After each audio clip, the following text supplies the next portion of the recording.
ಸಾವು ಹತ್ರ ಬಂದ್ರೆ ಹೇಗಿರುತ್ತೆ ಗೊತ್ತಾ ನಿಮ್ಗೆ? ಇವರ ಅಕ್ಕನ ಮಗ ಅಂತೆ ಕರ್ಕೊಂಡು ಬಂದು ರೋಡಲ್ಲಿ ಬಿಟ್ಟು ಟಾಟಾ ಬಾಯ್ ಬಾಯ್ ಸಿ ಯು ಅಂತ ಹೇಳ್ಬಿಟ್ಟು ಹೊರಟಾಗಿದ್ದಾನೆ. ಸೊ ಕೊನೆಗಾಲದಲ್ಲಿ ಬಾಯಿಗೆ ನೀರು ಬಿಡಬೇಕು ಅಂತ ಭಗವಂತ ಹೇಳ್ತಾರೆ. ಅಂಥದ್ರಲ್ಲಿ ರಕ್ತ ಸಂಬಂಧಿಗಳೇ ಇಂಥ ಹೀನ ಕೃತ್ಯವನ್ನ ಎಸಗಿದ್ರೆ ಯಾರ ಹತ್ರ ಕೇಳಬೇಕು? ಬದುಕಿದ್ದಾಗ ಮನುಷ್ಯ ಇಷ್ಟು ನರಕವನ್ನ ಯಾವತ್ತೂ ನೋಡಬಾರ್ದು ಅನ್ನೋದು ನನ್ನ ಒಂದು ಭಾವನೆ. ಅಂತ ಮಹಾನ್ ಪಾಪಿಗಳಿಗೆ ಭಗವಂತ ಮುಂದೆ ಏನಿಟ್ಟಿದನೋ ಅದು ದೇವ್ರಿಗೆ ಗೊತ್ತು. ಅವ್ರು ಒಳ್ಳೆಯವರ ಕೆಟ್ಟವರ ಬೇಕಂತ ಮಾಡಿದಾರ ಏನೂ ನನಗೆ ಗೊತ್ತಿಲ್ಲ. ಈಗ ನಿಮ್ಮ ಮನೆ ಅಡ್ರೆಸ್ ಕೇಳಿಸು ಹೇಳಿದ್ರೆ ನಿಮ್ಮ ಮನೆ ಕರ್ಕೊಂಡೋಗಿ ಬಿಟ್ಟು ಬರ್ತೀವಿ. ಈ ರೀತಿ ತಂದೆ ತಾಯಿನ ತಗೊಬಂದು ರೋಡಲ್ಲಿ ಬಿಡೋ ಬದಲು ಅವರೇ ವಿಷ ಹಾಕಿ ಕೊಟ್ಬಿಟ್ರೆ ಅವ್ರಿದ್ದು ಇದಕ್ಕೂ ಒಂಚೂರು ಪುಣ್ಯ ಆದ್ರೂ ಸಿಗುತ್ತೆ ಅಂತ ನಾನು ಹೇಳಕ್ ಇಷ್ಟಪಡ್ತೀನಿ.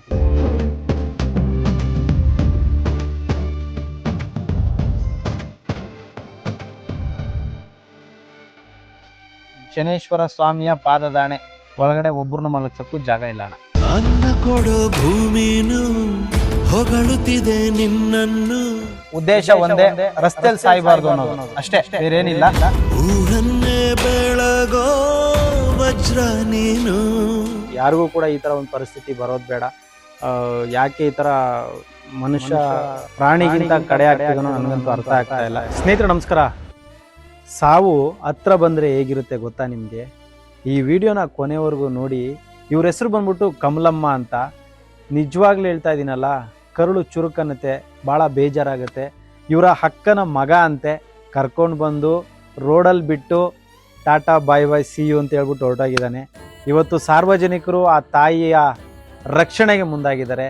ಇವತ್ತು ನಿಜವಾಗ್ಲೂ ಇಂಥ ಒಂದು ದುರ್ಸ್ಥಿತಿ ಇದೆಯಲ್ಲ, ಮನುಷ್ಯ ಇಷ್ಟೊಂದು ಕ್ರೂರಿ, ಇಷ್ಟೊಂದು ಕಲ್ಲು ಮನಸ್ಸು ಮನುಷ್ಯನಿಗೆ ಬರಬಾರ್ದು ಸ್ನೇಹಿತರೆ.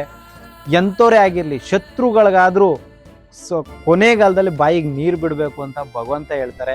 ಅಂಥದ್ರಲ್ಲಿ ರಕ್ತ ಸಂಬಂಧಿಗಳೇ ಇಂಥ ಹೀನ ಕೃತ್ಯವನ್ನು ಎಸಗಿದ್ರೆ ಯಾರ ಹತ್ರ ಕೇಳಬೇಕು ಅಂತ ನನಗಂತೂ ಅರ್ಥ ಆಗ್ತಾ ಇಲ್ಲ. ಕಮಲಮ್ಮ ಅವರ ಪರಿಸ್ಥಿತಿ ಇವತ್ತು ನಿಜವಾಗ್ಲೇ ಹೇಳ್ತಾ ಇದ್ದೀನಲ್ಲ, ನನಗಂತೂ ಹೇಳೋದಕ್ಕೆ ಅಸಾಧ್ಯ ಅನ್ನಿಸ್ತಾ ಇದೆ. ಸಾವು ಬದುಕಿನ ಮಧ್ಯೆನೇ ಹೋರಾಡ್ತಾ ಇದ್ದಾರೆ. ಇವಾಗ ರಾತ್ರಿ 12:30 1 ಗಂಟೆ ಆಗಿದೆ. ಸ್ಥಳೀಯರ ಸಹಕಾರದಿಂದ ಆ ಒಂದು ಮಹಿಳೆಯನ್ನ ರಕ್ಷಣೆ ಮಾಡಿ ತುಂಬಾ ದೂರದಿಂದ ಕರ್ಕೊಂಡು ಬರ್ತಾ ಇದ್ದಾರೆ. ಎಲ್ಲಿಂದ ಕರ್ಕೊಂಡ್ ಬರ್ತಾ ಇದ್ದಾರೆ, ಯಾಕೆ ಕರ್ಕೊಂಡ್ ಬರ್ತಾ ಇದ್ದಾರೆ, ಸೊ ಎಲ್ಲವನ್ನೂ ಕೂಡ ಕಂಪ್ಲೀಟ್ ಆಗಿ ನಾನು ಈ ವಿಡಿಯೋದಲ್ಲಿ ತಿಳಿಸ್ಕೊಡ್ತೀನಿ ತಮಗೆ.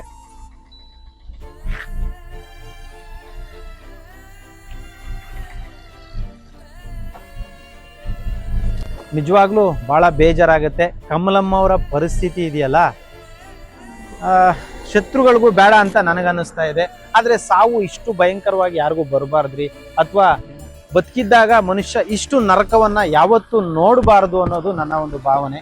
ಸೊ ನಿಜವಾಗ್ಲೂ ಬಹಳ ಬೇಜಾರಾಗ್ತಿದೆ ನನಗೆ. ಈ ರೀತಿ ದೃಶ್ಯಗಳನ್ನ ತೋರಿಸ್ಬಿಟ್ಟು ವ್ಯೂಸು, ಕಮೆಂಟ್ಸು, ಲೈಕ್ಸು ಇದೆಲ್ಲ ಏನು ಅವಶ್ಯಕತೆ ಇಲ್ಲ ನಮಗೆ. ಆದರೆ ಈ ಪರಿಸ್ಥಿತಿಗಳನ್ನೆಲ್ಲ ನೀವೆಲ್ಲ ನೋಡಿ ಕನಿಷ್ಠ ಪಕ್ಷ ಸಂಬಂಧದ ವ್ಯಾಲ್ಯೂಗಳು ನಿಮಗೆ ಗೊತ್ತಾಗಲಿ. ಸಂಬಂಧದ ಭಗವಂತ ತಂದೆ ತಾಯಿನ ಸಂಬಂಧಿಕರನ್ನ ಯಾಕೆ ಸೃಷ್ಟಿ ಮಾಡ್ದ? ನಮ್ಮ ಕಷ್ಟದ ದಿನಗಳಲ್ಲಿ ಅವರು ನಮಗೆ ಆಗಲಿ, ಹೆಗಳು ಕೊಡಲಿ, ನಮ್ಮ ಕಣ್ಣೀರನ್ನು ಒರೆಸ್ಲಿ ಅಂತ. ಅಂಥ ವ್ಯಕ್ತಿಗಳೇ ನಮ್ಮನ್ನು ದೂರ ಮಾಡಿದ್ರೆ, ಅಥವಾ ಅಂಥ ವ್ಯಕ್ತಿಗಳೇ ನಮ್ಮನ್ನು ಬೀದಿಗೆ ತೆಳೆದ್ರೆ ನಾವು ಯಾರ ಹತ್ರ ಹೋಗಿ ಕೇಳಬೇಕು? ಸೊ ತೆಗೀರಿ. ನಮಸ್ಕಾರ. ಎಲ್ಲಿಂದ ಬರ್ತಾ ಇದ್ದೀರಲ್ಲ? ಸರ್ ಮಾಗಡಿಪಾಳ್ಯ. ಓಕೆ. ಇವರು ಕುಣಿಗಲ್ ತಾಲೂಕು ಮಾಗಡಿಪಾಳ್ಯ ಅನ್ನೋ ಒಂದು ಊರಿಂದ ಬರ್ತಾ ಇದ್ದಾರೆ. ಕುಣಿಗಲ್ ತಾಲೂಕು ಮಾಗಡಿಪಾಳ್ಯ ಅನ್ನೋ ಒಂದು ಗ್ರಾಮದಿಂದ ಬರ್ತಾ ಇದ್ದಾರೆ. ಅಣ್ಣ, ಇವರು ಈಗ ನೀವೇ ಹೇಳ್ತಾ ಇದ್ದೀರಾ ಅವ್ರಿಗೆ, ಅಥವಾ ಈ ಕಡೆ ಬಂದು ನೀವೇ ಹೇಳ್ತಾ ಇದ್ದೀರಾ ಇವ್ರಿಗೆ ಯಾರು ಸಂಬಂಧಿಕರಿಲ್ಲ ಅಂತ. ಬಟ್ ಅವ್ರು ಹೇಳ್ತಿದ್ದಾರೆ ನಮ್ಮ ಅಕ್ಕನ ಮಗನೇ ಆಗಬೇಕು, ಅವರು ತಂದು ನನ್ನನ್ನು ಬಿಟ್ಟು ಹೋಗಿದ್ದಾರೆ ಅಂತ. ಬಟ್ ಇಲ್ಲಿ ಎಷ್ಟು ಸತ್ಯನೋ ಎಷ್ಟು ಸುಳ್ಳ ಭಗವಂತನಿಗೆ ಗೊತ್ತು, ನನಗಂತೂ ಗೊತ್ತಿಲ್ಲ.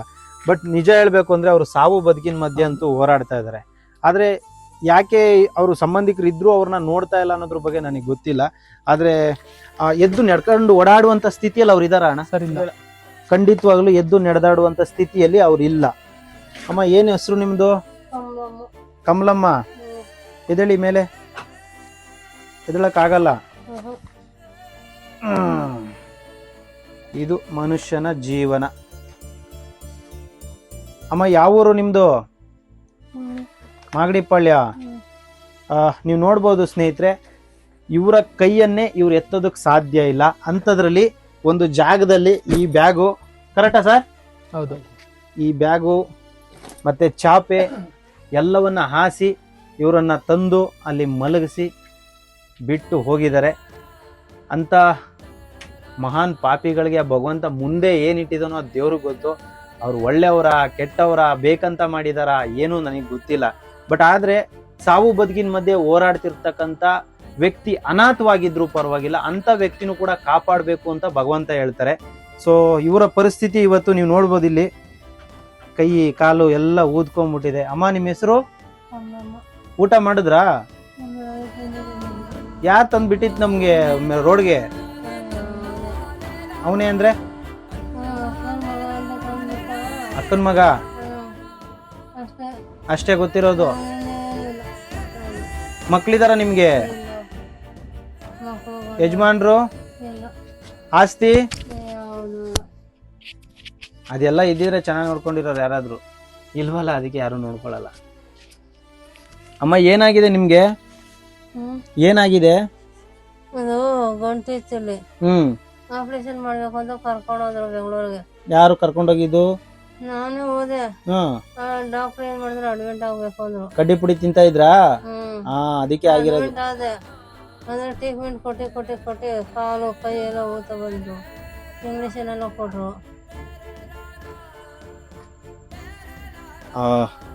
ಸ್ನೇಹಿತರೆ, ಎಲೆಡಿಕೆ ತಿನ್ನೋದು ತಪ್ಪೇನಲ್ಲ, ಒಳ್ಳೇದೇ ಆರೋಗ್ಯಕ್ಕೆ. ಆದ್ರೆ ಕಡ್ಡಿ ಪುಡಿ ತಿನ್ನೋದ್ರಿಂದ ಈ ರೀತಿ ಸಮಸ್ಯೆ ಆಗತ್ತೆ. ನೋಡಿ ಇವ್ರಿಗೆ ಕಂಪ್ಲೀಟ್ ನೋವಿಲ್ಲ, ಅದೇ ಊದ್ಕೊಂಡ್ಬಿಟ್ಟಿದೆ ತಮ್ಮ. ಮಾತ್ರ ಓಡಾಡಕ್ ಆಗುತ್ತ ತಮ್ಗೆ? ಆಗ್ತಾ ಇಲ್ಲ, ಯಾಕೆ? ಶಕ್ತಿ ಇಲ್ಲ. ಈಗ ನಿಮ್ ಮನೆ ಅಡ್ರೆಸ್ ಕೇಳ್ಸು, ಹೇಳಿದ್ರೆ ನಿಮ್ ಮನೆ ಕರ್ಕೊಂಡೋಗಿ ಬಿಟ್ಟು ಬರ್ತೀವಿ. ಯಾಕೆ? ಏನಾರ ತೊಂದ್ರೆ ಆದ್ರೆ ಏನ್ ಮಾಡೋದು? ತೊಂದ್ರೆ ಇದ್ರೆ ನಮ್ಮ ಹುಡುಗರು ಅವ್ರೆ ಕರ್ಕೊಂಡೋಗಿ ಎತ್ಕೊಂಡೋಗಿ ಬಿಸಾಕ್ತಾರ. ಎಲ್ಲಿ ಬಿಸಾಕ್ತಾರೆ? ಮನೆ ಕರ್ಕೊಂಡೋಗಿ ಮಣ್ಣು ಮಾಡ್ಕೊತಾರ ಅಷ್ಟೇ. ಅಷ್ಟೇ, ಏನಿಲ್ಲ.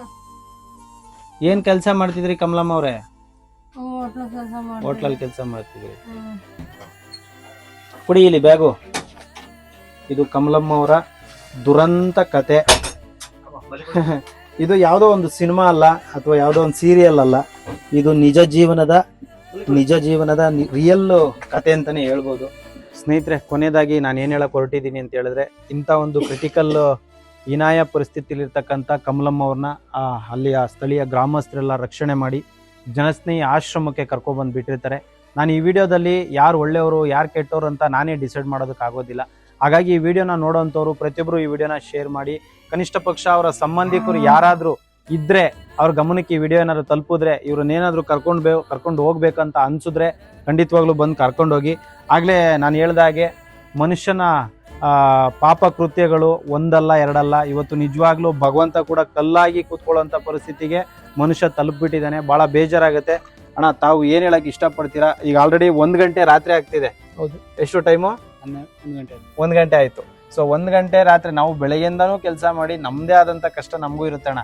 ಸೊ ಇಷ್ಟೊತ್ತಲ್ಲೂ ಕರ್ಕೊಂಡ್ ಬಂದಿದ್ದೀರಾ ಅಂದ್ರೆ ನಿಜ ಹೇಳ ನಿಮ್ಗೆ ಇನ್ನೊಂದು, ಶನೇಶ್ವರ ಸ್ವಾಮಿಯ ಪಾದದಾಣೆ ಒಳಗಡೆ ಒಬ್ರನ್ನ ಮಲಗ್ಸಕ್ಕೂ ಜಾಗ ಇಲ್ಲ ಅಣ್ಣ. ಬೇಕಾದ್ರೆ ಹೋಗಿ ಚೆಕ್ ಮಾಡ್ಕೊಂಡು ಬಂದು ಆಮೇಲೆ ಮತ್ತೆ ಹೇಳಿ ನೀವು ನನಗೆ, ಒಬ್ಬರನ್ನ ಮಲಗ್ಸಕ್ಕೂ ಜಾಗ ಇಲ್ಲ. ಆದ್ರೂ ಕೂಡ ಈ ರೀತಿ ಪರಿಸ್ಥಿತಿಲಿ ಇದಾರೆ ಅಂದ ತಕ್ಷಣ ಅವ್ರನ್ನ ಕರ್ಕೊಬನ್ನಿ ಅಂತ ಹೇಳಿದೀವಿ. ಸೊ ಉದ್ದೇಶ ಒಂದೇ, ರಸ್ತೆಯಲ್ಲಿ ಸಾಯ್ಬಾರ್ದು ಅನ್ನೋದು ಅಷ್ಟೇ, ಬೇರೆ ಏನಿಲ್ಲ. ಸೊ ಏನ್ ಹೇಳಕ್ ಇಷ್ಟಪಡ್ತೀರಾ ನಮ್ಮ ಆಶ್ರಮದ ಬಗ್ಗೆ? ಸರ್, ಏನು ಹೇಳಬೇಕು ಅಂದ್ರೆ ಏನು ಹೇಳೋಕ್ಕಾಗತ್ತಲ್ಲ. ಹೌದು, ಎಲ್ಲ ನಿಮಗೆ ಬಿಟ್ಟಿದ್ದೇನೆ. ಅಲ್ಲಿ ಯಾರು ಇಲ್ಲ ಅನ್ನೋ ಉದ್ದೇಶಕ್ಕೋಸ್ಕರ ರಸ್ತೆಯಲ್ಲಿದ್ರಲ್ಲ, ನಿಮ್ದು ಲೈವ್ ಯಾವಾಗಲೂ ನೋಡ್ತಾ ಇದ್ವಿ, ಅದರಿಂದ ಇಷ್ಟಪಟ್ಟು ಕರ್ಕೊಂಬಂದಿದ್ದು ಅಷ್ಟೇ. ಅಲ್ಲಿ ಬೇರೆ ಬೇರೆ ಕರ್ಕೊಂಡು ಹೋಗ್ಬೇಕು ಅಂದ್ರು, ನಿಮ್ದು ಯಾವಾಗಲೂ ನೋಡ್ತಾ ಇದ್ವಲ್ಲ, ಅದರಿಂದ ಇಷ್ಟ ಆಯಿತು, ಅದಕ್ಕೋಸ್ಕರ ಇಲ್ಲೇ ಸೇರ್ಸೋಣ ಅಂತ ಕರ್ಕೊಂಡು. ಥ್ಯಾಂಕ್ ಯು ಅಣ್ಣ, ಥ್ಯಾಂಕ್ ಯು. ತಾವೇನು ಹೇಳಕ್ಕೆ ಇಷ್ಟಪಡ್ತೀವಿ? ತುಂಬ ಈ ಥರ ಸೇವೆ ಮಾಡೋದ್ರಿಂದ ಜನಗಳಿಗೆ ಎಷ್ಟೋ ಅನುಕೂಲ ಆಗ್ತದೆ. ಈ ಥರ ಸೇವೆ ಮಾಡಿ ನಿಮಗೂ ದೇವರು ಒಳ್ಳೆ ಆಶೀರ್ವಾದ ಕೊಡಲಿ ಸರ್. ದೇವ್ರು ಆಶೀರ್ವಾದ ಮಾಡ್ತಾರೆ ಅಣ್ಣ, ದೇವ್ರ ಆಶೀರ್ವಾದ ಮಾಡಲ್ಲ ಅಂತಲ್ಲ, ಬಟ್ ತುಂಬಾ ಕಷ್ಟ ಇದು. ಹೌದು, ಯಾಕೆ ಅಂತ ಹೇಳಿದ್ರೆ ಮನೆ ಮಗು ತರ ನೋಡ್ಕೋಬೇಕು, ತುಂಬಾ ಕಷ್ಟ. ಈಗ ಪ್ರತಿಯೊಂದು ವಿಡಿಯೋ ಮಾಡೋದು ಕಾರಣ ಏನ್ ಗೊತ್ತಾ? ನಾಳೆ ಬಂದಂತ ಪರಿಸ್ಥಿತಿ ದುರ್ಸ್ಥಿತಿ ಎಲ್ಲವೂ ಜನಕ್ಕೆ ಅರ್ಥ ಆಗಿರ್ಲಿ ಅಂತ. ಹೌದು, ನಾಳೆ ಏನಾದ್ರು ಹೆಚ್ಚು ಕಮ್ಮಿ ಆದ್ರೆ ಯಾರು ಹೊಣೆ ಅಣ್ಣ? ಹೌದು ಸರ್, ಅಲ್ವಾ? ಈಗ ಯಾರು ಬರಲ್ಲ ಅಣ್ಣ. ಹೌದು, ಆಮೇಲೆ ಬರ್ತಾರೆ ಎಲ್ಲ, ನಮ್ದೊಂದಿರ್ಲಿ ಅಂತ. ದಯವಿಟ್ಟು ಈ ವಿಡಿಯೋನ ಅತಿ ಹೆಚ್ಚು ಶೇರ್ ಮಾಡಿ. ಇವರ ಒಂದು ದುರ್ಸ್ಥಿತಿ ನೀವೆಲ್ಲ ಇವಾಗ ಆಲ್ರೆಡಿ ಗಮನಿಸ್ತಾ ಇದ್ದೀರಾ ಅಂತ ಅನ್ಕೊಳ್ತೀನಿ. ನಿಜವಲ್ಲೂ ಭಾಳ ಬೇಜಾರಾಗುತ್ತೆ. ಯಾರಿಗೂ ಕೂಡ ಈ ಥರ ಒಂದು ಪರಿಸ್ಥಿತಿ ಬರೋದು ಬೇಡ. ಯಾಕೆ ಈ ಥರ ಮನುಷ್ಯ ಪ್ರಾಣಿಗಿಂತ ಕಡೆ ಆಗ್ತಿದ್ದಾನೋ ನನಗಂತೂ ಅರ್ಥ ಆಗ್ತಾ ಇಲ್ಲ.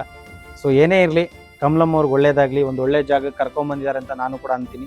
ಸೊ ಹಾಗೆ ಭಗವಂತ ಶನೀಶ್ವರ ಸ್ವಾಮಿಯ ಆಶೀರ್ವಾದ ನಿಮ್ಮೆಲ್ರಿಗೂ ಸಿಗಲಿ ಅಣ್ಣ, ಒಳ್ಳೇದಾಗಲಿ. ತಾವೇನು ಹೇಳಕ್ಕೆ ಇಷ್ಟಪಡ್ತೀರಿ? ನಾನೇನು ಹೇಳ್ತೀನಿ ಅಂತಂದರೆ, ಇವತ್ತು ಅದು ಎತ್ತ ತಂದೆ ತಾಯಿಗೆ ಮಕ್ಕಳುಗಳು ಇಷ್ಟ ಆಗ್ತಾ ಇಲ್ಲ, ಅವ್ರನ್ನ ನೋಡ್ಕೊತಾ ಇಲ್ಲ. ನೀವು ಅಂತ ನಿರಾಶ್ರಿತರನ್ನ ಕರ್ಕೊಂಬಂದು ಎಲ್ಲರನ್ನೂ ಚೆನ್ನಾಗಿ ನೋಡ್ಕೊತಾ ಇದ್ದೀರಾ, ಅದಕ್ಕೆ ನಾವು ಹೆಮ್ಮೆ ಪಡ್ತೀವಿ. ಅದಕ್ಕೋಸ್ಕರ ನಾವು ಬೇರೆ ಕಡೆ ಎಲ್ಲ ಆಶ್ರಮಕ್ಕೆ ಹೋಗೋಣ ಅಂತಿದ್ದು, ನಾವು ನಿಮ್ಮ ಟಿ ವಿಯಲ್ಲಿ ಇದೆಲ್ಲ ನೋಡಿ ಇಲ್ಲೇ ಬರಬೇಕು ಅಂತೇಳಿ ನಾವು ಬರ್ತಾಯಿದ್ದು. ಗಾಡಿ ಕೆಟ್ಟೋಯ್ತು, ಲೇಟ್ ಆಯಿತು, ನಮ್ಮಿಂದ ಕ್ಷಮೆ ಇರಲಿ ಅಣ್ಣ, ಆಯಿತಾ? ಅದಕ್ಕೋಸ್ಕರ ನಾವು ಇಲ್ಲಿ ಚೆನ್ನಾಗಿದೆ ಅಂತ ತುಂಬ ಈಸಿ ಅಂತಾರಣ್ಣ ಆಶ್ರಮ ಮಾಡೋದು. ಇದೆಲ್ಲ ಕಷ್ಟ ಇದೆ. ಇವತ್ತು ಹುಡ್ಸಿದ ಮಕ್ಕಳೇ ತಂದೆ ತಾಯಿ ನೋಡ್ಕೊತಾ ಇಲ್ಲ. ದುಡ್ಡಿದ್ರೆ ನೀವು ಹೇಳ್ದಂಗೆ ದುಡ್ಡು ಇದ್ರೆ ಮಾತ್ರ ಅವ್ರು ನೋಡ್ಕೊತಾರೆ. ದುಡ್ಡು ಇಲ್ಲ ಅಂದ್ರೆ ಅವನ್ನೇ ತಂದು ರಸ್ತೆ ಬಿಡ್ತಾರೆ, ಇಲ್ಲ ಆಶ್ರಮಕ್ಕೆ ಬಿಡ್ತಾರೆ. ಮೊನ್ನೆ ನಾನು ಯಾವುದೋ ಒಂದು ಯೂಟ್ಯೂಬಲ್ಲಿ ನೋಡಿದೆ, ಅವ್ರ ತಾಯಿನ ತೊಗೊಂಡೋಗಿ ಆಶ್ರಮಕ್ಕೆ ಬಿಟ್ಟಿದ್ದಂತೆ. ಅವ್ರ ಮಗ ತೊಗೊಂಡೋಗಿ ಅವ್ರ ಆಶ್ರಮಕ್ಕೆ ಬಿಟ್ಟಾಗ ತಾಯಿ ಮಗ ಒಂದಾಗಿರೋ ಅಂಥದ್ದು ಯಾವುದೋ ನಾನು ಯೂಟ್ಯೂಬಲ್ಲಿ ನೋಡಿದೆ. ಈಗ ಇವ್ರು ನಡ್ಕೊಂಬರೋದಕ್ಕೆ ಸಾಧ್ಯ ಇಲ್ಲ ಅಲ್ವಾ? ಅಂಥದ್ರಲ್ಲಿ ಒಂದು ಚಾಪೆ ಹಾಸಿ ಅವ್ರ ಬೆಡ್ಶೀಟು ಮತ್ತೆ ಬ್ಯಾಗ್ ಎಲ್ಲ ತಂದು ಇಟ್ಟಿದ್ದಾರೆ ಅಂದ್ರೆ ನಿಜವಾಗ್ಲೂ ಮನುಷ್ಯರಣ್ಣ ಅವರೆಲ್ಲ. ಅವರು ಮನುಷ್ಯರು ಅಂತ ಹೇಳಕ್ಕ ರಾಕ್ಷಸರು. ಇಂಥ ಮಕ್ಕಳು ತುಂಬಾ ಜನ ಇದ್ದಾರೆ ನಮ್ಮ ಸಮಾಜದಲ್ಲಿ. ಜನ ಇದ್ದಾರೆ. ಅಂಥವ್ರಿಗೆ ಏನ್ ಹೇಳಕ್ ಇಷ್ಟಪಡ್ತೀರ ಒಂದೇ ಮಾತಲ್ಲಿ? ಏನ್ ಹೇಳ್ಬೇಕು ಅಂತಂದ್ರೆ, ನಾನು ಅದ್ರ ಬಗ್ಗೆ ಏನ್ ಹೇಳ್ಬೇಕು ಅಂತ ಗೊತ್ತಿಲ್ಲ. ಧರ್ಮ ಕರ್ಮ ನೋಡ್ತಾರೆ ಅಂತ ಹೇಳ್ಬೋದು ಅಷ್ಟೇ ಅಣ್ಣ. ಅವ್ರು ಇದ್ದು ಸತ್ತಂಗೆ ಅಂತ ಹೇಳ್ತೀರಾ? ಸೊ ನಾನು ಹೇಳೋಷ್ಟು ವಿಚಾರಗಳನ್ನ ನಾನು ಈ ವಿಡಿಯೋದಲ್ಲಿ ಹೇಳಿದ್ದೀನಿ. ಸರಿನಾದರೂ ತಿಳ್ಕೊಳ್ಳಿ, ತಪ್ಪಾದರೂ ತಿಳ್ಕೊಳ್ಳಿ. ಬಟ್ ಫೈನಲಿ ನಾನು ಹೇಳೋದು ಒಂದೇ, ಯಾರು ಕೂಡ ತಂದೆ ತಾಯಿನ ದಯವಿಟ್ಟು ಬೀದಿಗೆ ತೆಳಬೇಡಿ. ಕೊನೆಯದಾಗ ಒಂದು ಆಪ್ಷನ್ ಹೇಳ್ಬಿಡ್ತೀನಿ ಅಣ್ಣ, ಇದನ್ನ ನಾನು ನಮ್ಮ ತಂದೆ ತಾಯಿ ಇದ್ದಾರೆ, ನಾನು ಈ ಮಾತು ಹೇಳ್ಬಾರ್ದು. ಆ ರೀತಿ ಬೀದಿಗೆ ತಂದು ಬಿಡೋದ್ರ ಬದಲು ನೀವೇ ಒಂಚೂರು ಊಟಕ್ಕೆ ವಿಷ ಹಾಕಿ ಕೊಟ್ಬಿಟ್ರೆ ಬೆಸ್ಟು ಅಂತ ನನಗನ್ಸುತ್ತೆ. ಇದನ್ನ ನಾನು, ಯಾಕೆಂದರೆ ನನಗೂ ತಂದೆ ತಾಯಿ ಇದ್ದಾರೆ, ನಾನು ಈ ಮಾತು ಹೇಳ್ಬಾರ್ದು. ಬಟ್ ಈ ಥರ ತೊಗೊಂಡು ಬಂದು ರೋಡಲ್ಲಿ ಸಾಯಿಸೋ ಬದಲು, ಈ ರೀತಿ ತಂದೆ ತಾಯಿನ ತೊಗೊಂಡ್ಬಂದು ರೋಡಲ್ಲಿ ಬಿಡೋ ಬದಲು ಅವರೇ ಒಂಚೂರು ವಿಷ ಹಾಕಿ ಕೊಟ್ಬಿಟ್ರೆ ಅವ್ರು ಎತ್ತಿದ್ದು ಇದಕ್ಕೂ ಒಂಚೂರು ಪುಣ್ಯ ಆದರೂ ಸಿಗುತ್ತೆ ಅಂತ ನಾನು ಹೇಳೋಕ್ಕೆ ಇಷ್ಟಪಡ್ತೀನಿ. ಸೊ ದಯವಿಟ್ಟು ಈ ವಿಡಿಯೋ ಅತಿ ಹೆಚ್ಚು ಶೇರ್ ಮಾಡಿ. ಎಲ್ರಿಗೂ ಒಳ್ಳೇದಾಗಲಿ. ಶನೇಶ್ವರ ಸ್ವಾಮಿಯವರು ಎಲ್ರಿಗೂ ಒಳ್ಳೇದು ಮಾಡಲಿ. ನನ್ನ ಮಾತು ಏನಾದರೂ ತಪ್ಪಿದರೆ ಕ್ಷಮೆ ಕೂಡ ಇರಲಿ. ಯಾಕಂತ ಹೇಳಿದ್ರೆ ತಂದೆ ತಾಯಿ ಅಂದ್ರೇ ದೇವ್ರ ಸಮಾನ. ನೀವು 300 ಮುಕ್ಕೋಟಿ ದೇವ್ರುಗಳು ಎಲ್ಲಿದ್ದಾರಪ್ಪ ಅಂತ ನನ್ನೇನಾದರೂ ಕೇಳೋದಾದರೆ ನಮ್ಮ ತಂದೆ ತಾಯಿ ಪಾದದ ಕೆಳಗಿದ್ದಾರೆ ಅಂತ ನಾನು ಹೇಳೋಕ್ಕೆ ಇಷ್ಟಪಡ್ತೀನಿ. ನಾವು ದೇವ್ರನ್ನ ಪೂಜೆ ಮಾಡ್ಬೋದು, ಏನು ಬೇಕಾದ್ರೂ ಮಾಡ್ಬೋದು, ತಂದೆ ತಾಯಿ ಪಾದದಲ್ಲೇ ಎಲ್ಲ ದೇವರುಗಳು ಇರೋದು ಅಂತ ನಾನು ಕೂಡ ಹೇಳೋದಕ್ಕೆ ಇಷ್ಟಪಡ್ತೀನಿ. ಎಲ್ರಿಗೂ ಒಳ್ಳೇದಾಗಲಿ. ಶನೇಶ್ವರ ಒಳ್ಳೇದು ಮಾಡಲಿ. ನಮಸ್ಕಾರ.